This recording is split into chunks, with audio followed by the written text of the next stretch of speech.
नमस्कार विद्यार्थी मित्रांनो, माझं नाव मेघमाला खरकांडे. मी खडकी शिक्षण संस्थेच्या आलेगावकर हायस्कूलमध्ये शिक्षिका आहे.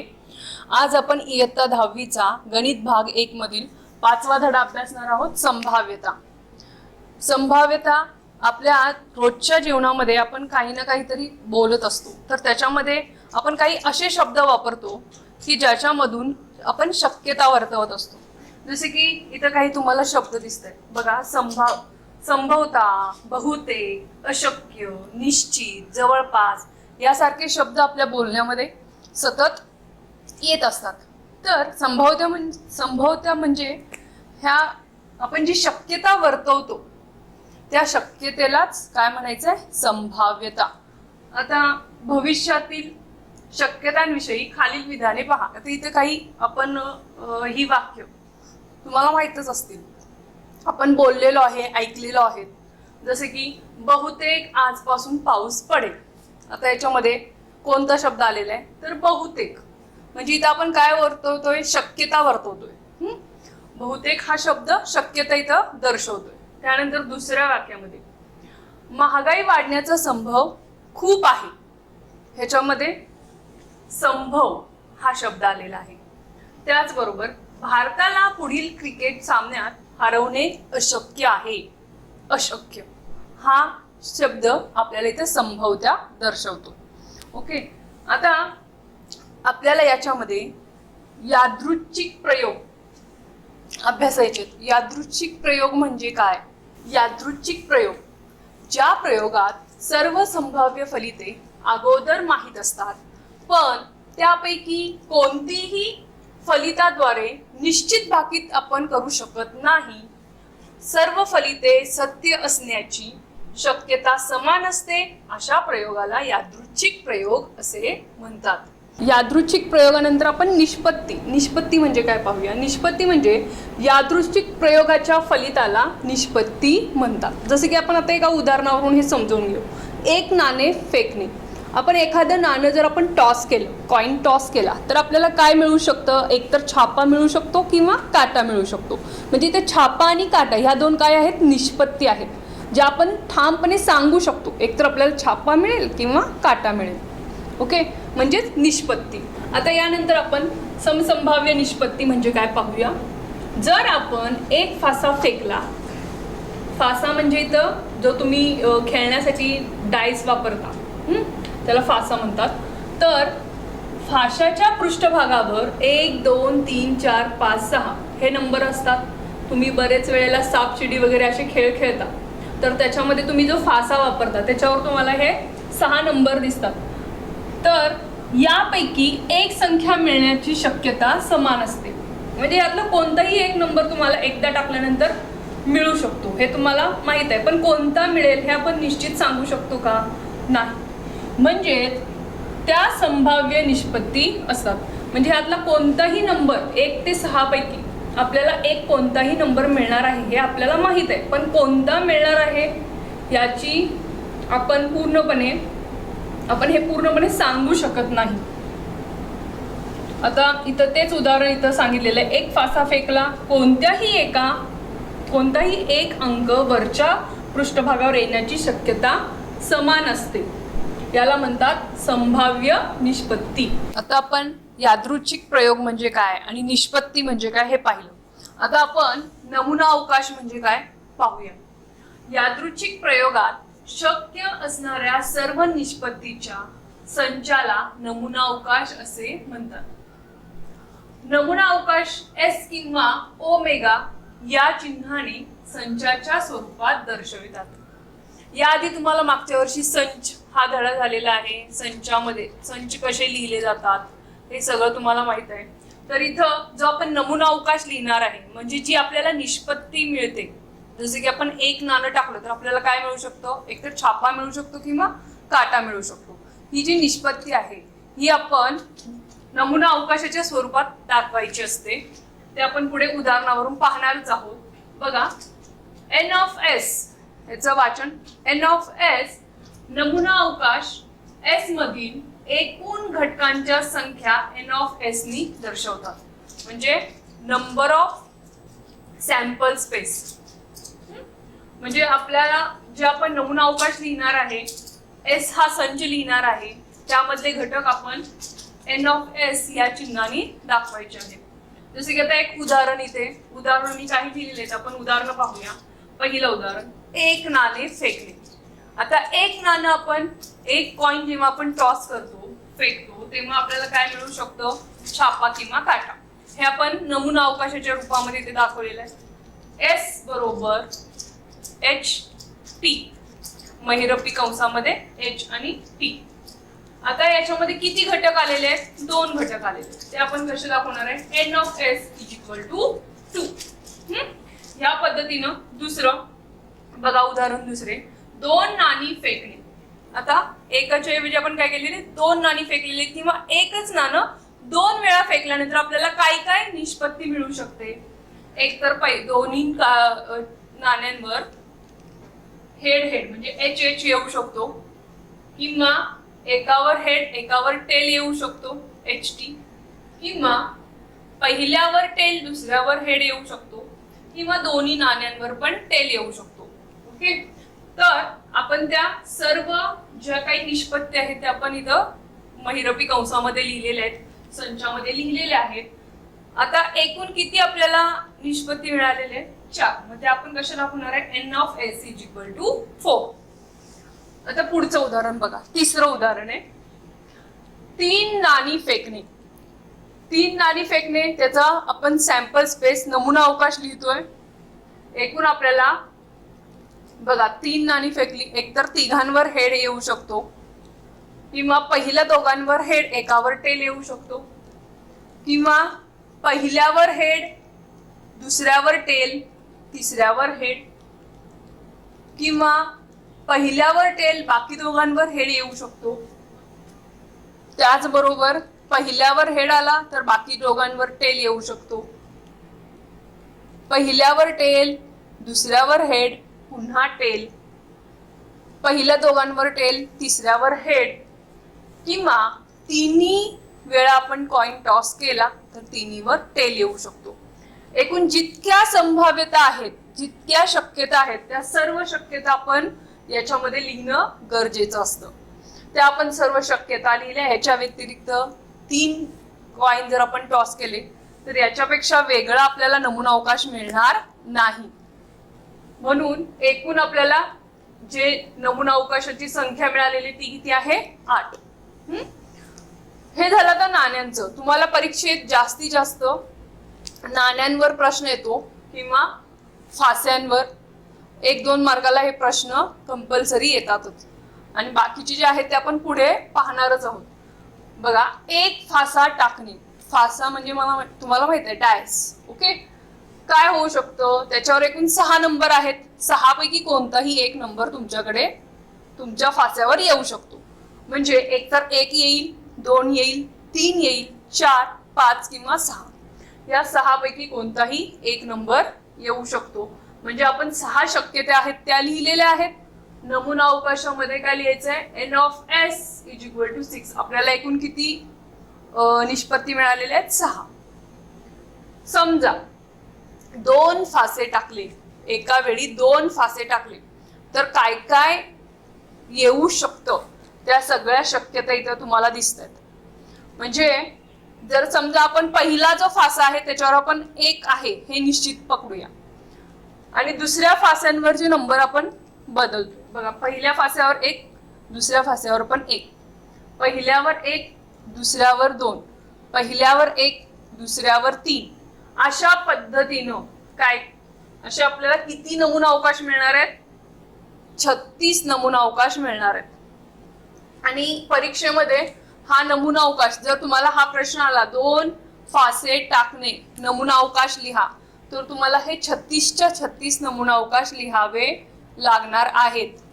डॉट डॉट डॉट करून डायरेक्ट 6 पर्यंत लिहायचं नाही. हे सगळं त्याच्यामध्ये लिहायचे आहेत, हे सर्व नंबर. बर, आता पुढे आपण बघूया घटना. विशिष्ट अट पूर्ण करणाऱ्या निष्पत्तीला अपेक्षित निष्पत्ती म्हणतात. नमुना अवकाश दिला असेल तर अपेक्षित निष्पत्तीच्या संचाला घटना म्हणतात. घटना हा नमुना अवकाशाचा उपसंच असतो. मागच्या वर्षी तुम्ही संच त्याचे उपसंच पाहिलेले आहेत. इथे जे आपण नमुना अवकाश लिहिलेले आहेत. आता याचं उदाहरण आपण जेव्हा घेणार आहे तेव्हा तुम्हाला घटना म्हणजे काय आणि ह्याच्यावरून पुढे तुम्हाला संभाव्यता ह्याच्यावर प्रश्न आहेत ते आपण पाहूया. घटनेची संभाव्यता म्हणजे काय हे आपण आता पाहिली, व्याख्या पाहिली. आता त्याचं आपण एक उदाहरण पाहायचंय. बघा, पान नंबर 123 वर सोडवलेलं उदाहरण पहिलं. एक नाणे फेकले असता खालील घटनांची संभाव्यता काढा. पहिला आहे छापा मिळणे, दुसरा आहे काटा मिळणे. बघा या ठिकाणी उदाहरण लिहिलेलं आहे. घटना म्हणजे काय आपण पाहिली. आता त्या घटनेवर आधारित आपण एक उदाहरण पाहायचं आहे. बघा, सोडवलेलं उदाहरण पान नंबर 119 वर पहिलं उदाहरण पाहायचंय. 2 नाणी एकाच वेळी फेकणे. या प्रयोगासाठी नमुना अवकाश S लिहा. त्यातील नमुना घटकांची संख्या N of S लिहा. या प्रयोगासंबंधी खालील घटना संच रूपात लिहा आणि त्यातील नमुना घटकांची संख्या लिहा. आता याच्यामध्ये एकूण तुम्हाला 4 घटना दिलेल्या आहेत. पहिली घटना आहे, आपण इथं घटना लिहिलेल्या आहेत त्यामुळं आपण आता बोर्डवर बघूया. इकडे उकल. पहिला आपल्याला त्यांनी काय सांगितलेलं आहे, 2 नाणी एकाच वेळा फेकली असता. म्हणजे 2 कॉइन एकाच वेळी आपण टाकले तर आपल्याला काय काय शक्यता मिळतात त्याचा नमुना अवकाश आपण लिहायचा आहे. म्हणजे सेट S बरोबर आपल्याला काय मिळेल, एकतर दोन्ही नाण्यांवर HH असेल, HT, TH किंवा TT. हे 4 आपल्याला काय मिळणार आहेत, शक्यता मिळणार आहे. N of S = 4. त्यानंतर आता पहिली घटना त्यांनी काय सांगितलेली आहे, घटना A साठी अट दिलेली आहे. कमीत कमी एक छापा मिळण्याची आहे. म्हणजे जे आपण आता इथे नमुना अवकाश लिहिलेला आहे यामध्ये कमीत कमी एक छापा, म्हणजे जास्तीत जास्त 2 असतील तर चालेल पण एक तरी पाहिजेच. असे किती आहेत बघा, इथे दोन्हींवर छापा आहे म्हणजे ही शक्यता याच्यामध्ये येणार आहे. सेट A मध्ये आपण लिहायचे. HT याच्यामध्ये एक H आहे, इथे TH इथे पण एक छापा आहे, पण इथं TT म्हणजे इथे दोन्हीही काय आहेत, काटा, म्हणजे इथं एकही छापा नाहीये तर ही शक्यता आपण घेणार नाही. म्हणजे सेट A मध्ये आपण हे तिन्ही शक्यता लिहायची. सेट A बरोबर संच A बरोबर HH, HT, TH. म्हणजे A या संचातील किती घटक आहेत आपल्याला मिळाले, 3. आता दुसरी घटना आहे, घटना B साठी अट एकच छापा मिळण्याची आहे. म्हणजे आता इथं एकच छापा पाहिजे, 2 असतील तर चालणार नाही, फक्त एकच पाहिजे. त्यासाठी आपण इथे नमुना अवकाश बघायचा. याच्यामध्ये एकच छापा असणारे किती घटना आलेले आहेत बघा, इथे HT आणि TH. इथं 2 वेळा छापा आलेला आहे, इथं एकही छापा नाही. याचा अर्थ या 2 घटनात आपल्याला काय करायचे, या 2 संभाव्यताच आपल्याला सेट B मध्ये लिहायचे. म्हणजे B संचामध्ये घटक काय आहेत, HT आणि TH. म्हणजे एकूण किती आहेत, 2. आता तिसरा आहे, घटना C साठी अट जास्तीत जास्त एक काटा मिळण्याची आहे. एकच काटा पाहिजे, जास्तीत जास्त एक, म्हणजे 2 काटे चालणार नाही. म्हणजे HT, TH आणि HH. इथं एकही नाहीये पण ही सुद्धा याच्यामध्ये हा घटक सुद्धा आपण याच्यामध्ये घेणार आहे. कारण की त्यांना एक तरी पाहिजे, एक असेल तर चालेल, नसेल तरीही चालेल, पण एक पेक्षा जास्त नकोय. म्हणून फक्त हा सोडून बाकी तिन्ही शक्यता आपण याच्यामध्ये घेणार आहोत. म्हणजे संचामधले घटक काय काय आले, HH, HT, TH. म्हणजे N of C = 3.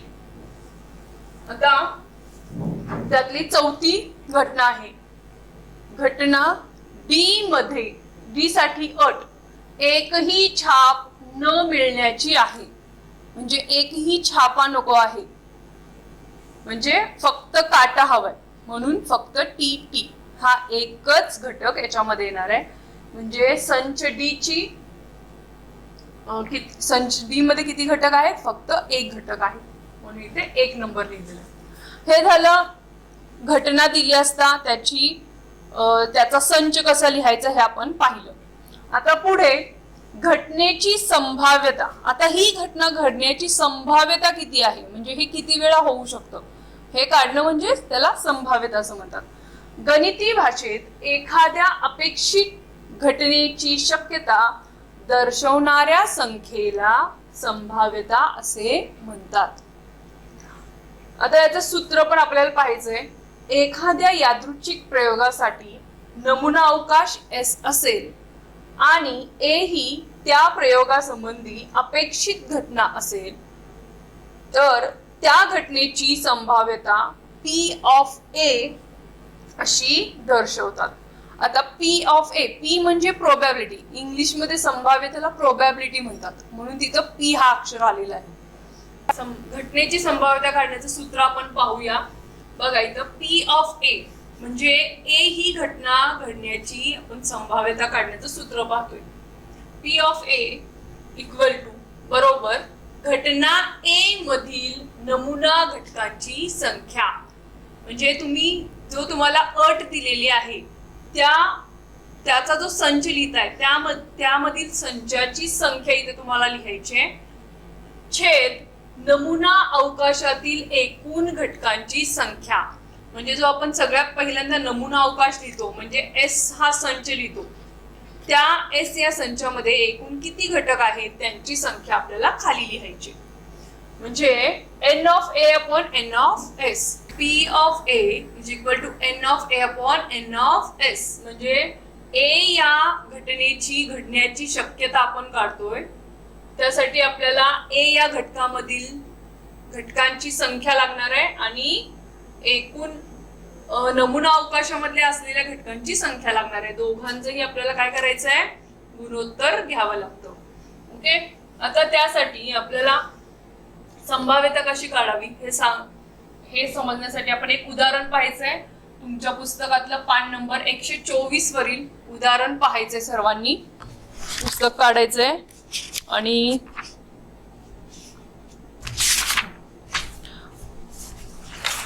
बघा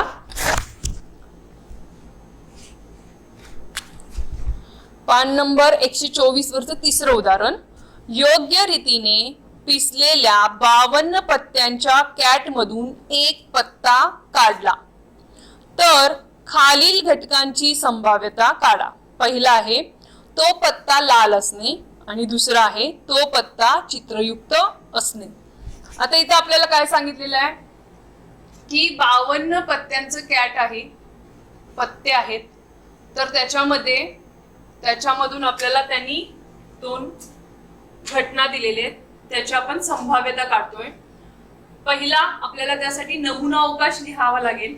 आता इथं 52 पत्त्याचे 52 नंबर असतात तर ते 52 नंबर लिहायचे नाहीत. तर काय करायचंय, समजा S नमुना अवकाश आहे तर n of S मध्ये एकूण संख्या किती असणार आहे? 52 पत्ते पानं आहेत, म्हणजे n of S is equal to 52 एवढंच लिहायचं. ह्याच्यामध्ये बदामचा एक्का, दुरी तिरी असे चिन्हासहित नंबर लिहायचे नाहीत. डायरेक्ट n of S बरोबर 52. त्यानंतर घटना A काय सांगितलेले आहे? काढलेला पत्ता लाल असणे, म्हणजे जे येणारं पान आहे ते लालच असलं पाहिजे. आता पत्त्यामध्ये 2 रंगाची पानं असतात, काळ्या आणि लाल रंगाची, तर त्यातलं फक्त आपल्याला लाल रंगाची पानं असली पाहिजे. यासाठी तुम्हाला आधी हे माहित असलं पाहिजे की लाल रंगाची पानं किती असतात, काळ्या रंगाची पानं किती असतात. तर एकूण लाल पाने किती असतात, तर त्यामध्ये 13 चौकटची पाने असतात आणि 13 बदामची पाने असतात. ओके. आता 13 आणि 13 किती झाले? 26. म्हणजे A या घटकाची संख्या किती झाली? 26. आता आपल्याला त्याची संभाव्यता काढायची. P of A म्हणजे A या घटकाची संभाव्यता बरोबर A या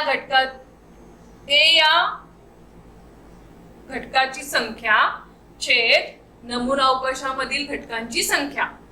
ए मधील किती घटक आहेत? 26. 26/52 म्हणजे ह्याला भाग घालवायचा आहे. नेहमी जेव्हा आपण गुणोत्तर लिहितो तेव्हा ते नेहमी संक्षिप्त रूपात लिहायचं असतं. त्यामुळे इथं भाग जात असेल तर भाग घालवायचे. आपण 26 एके 26, 26 दोन्ही 52. त्यामुळे 1/2. पी ऑफ ए म्हणजे ए ही घटना घडण्याची शक्यता किती आहे? 1/2 इतकी आहे. आता दुसरी घटना त्यांनी सांगितली होती. घटना बी, काढलेला पत्ता चित्रयुक्त असणे. चित्रयुक्त म्हणजे तुम्हाला माहिती आहे पत्त्यामध्ये प्रत्येक प्रकारची 3-3 चित्राची पानं असतात. म्हणजे राजा, राणी आणि जोकर म्हणतो किंवा गुलाम म्हणतो. तर कॅट मध्ये राजा, राणी आणि गुलाम हे चित्रयुक्त पत्ते असतात. त्यामध्ये प्रत्येक प्रकारचे 3-3 असतात. म्हणजे बदामचे 3, इस्पिकचे 3, किल्वरचे 3 आणि चौकटचे 3 असे 3-3 किती पानं झाली? एकूण 12 चित्रयुक्त पत्ते असतात. आता या 12 मधलं